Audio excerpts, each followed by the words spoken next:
আল্লাহ তাআলা বলে, বান্দা অহংকার করিও না। অহংকার করার দরকার নেই। অহংকার আমি রবের কুদরতের চাদর।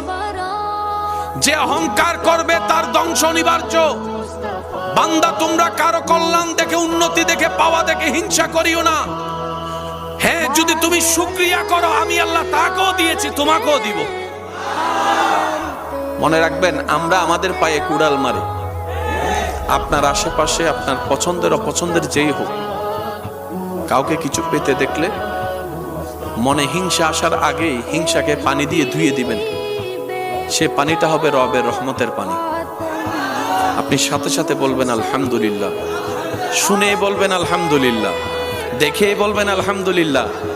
আপনি যখন অন্যের ব্যাপারে আলহামদুলিল্লাহ বলে রবের দরবারে শুকরিয়া করবেন, আপনার সেই শুকরিয়ার আওয়াজ যখন রবের দরবারে যাবে, রব্বুল আলামিন ওই আপনার ওই শুকরিয়া করার কারণে নিয়ামত আরো বাড়াই দিবে। হয়তো এমন